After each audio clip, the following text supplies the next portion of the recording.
Here's a history of North Dakota, from its early inhabitants to its modern-day developments.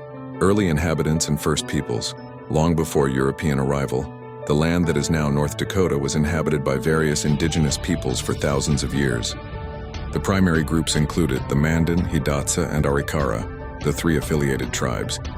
These groups lived in established, semi-permanent earth lodge villages along the Missouri River. They were primarily agriculturalists, cultivating corn, beans, and squash, and were also active traders. The Sioux, Dakota, and Lakota. These groups were more nomadic, living in teepees and relying heavily on the vast bison herds of the plains for food, shelter, and tools. The Ojibwe, Chippewa, and Cree. These tribes inhabited the northeastern parts of the state, particularly around the Red River Valley. These nations had complex societies, extensive trade networks, and a deep understanding of the region's ecology. European exploration and U.S. acquisition. The first known European to enter the region was the French-Canadian explorer Pierre Gaultier de Varennes, Sieur de la Vérendrye, in 1738. He visited the Mandan villages along the Missouri River while searching for a water route to the Pacific.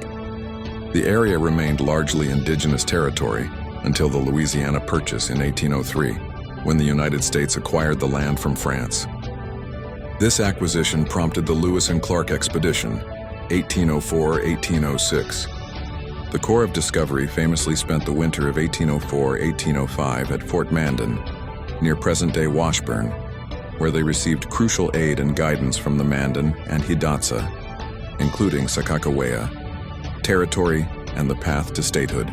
For decades, the region was primarily visited by fur traders and explorers.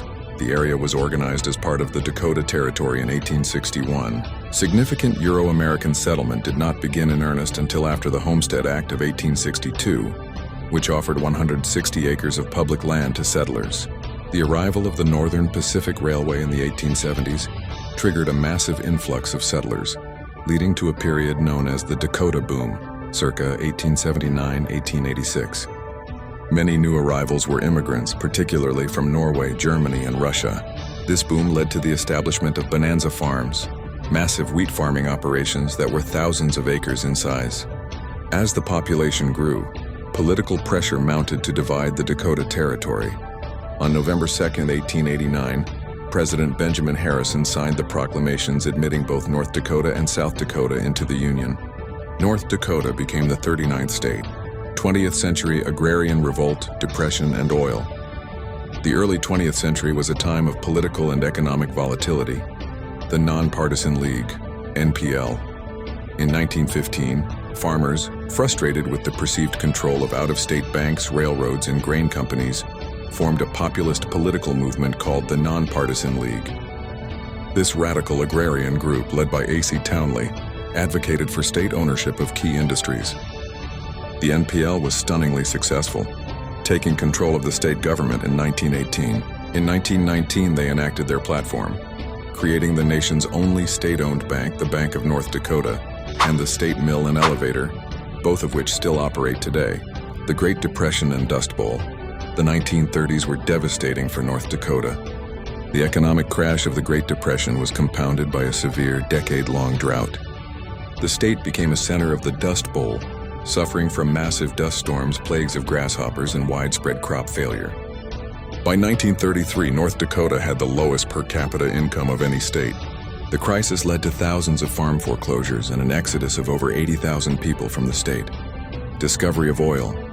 The state's economy was transformed on April 4, 1951, when the Amarada Petroleum Clarence Iverson No. 1 well struck oil near Tioga.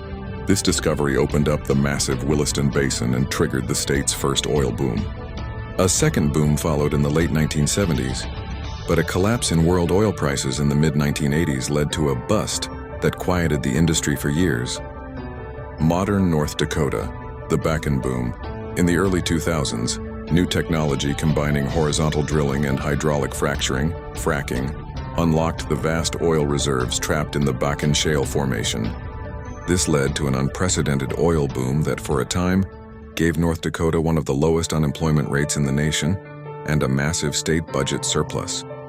This boom dramatically reshaped the state's economy and demographics, particularly in the western counties.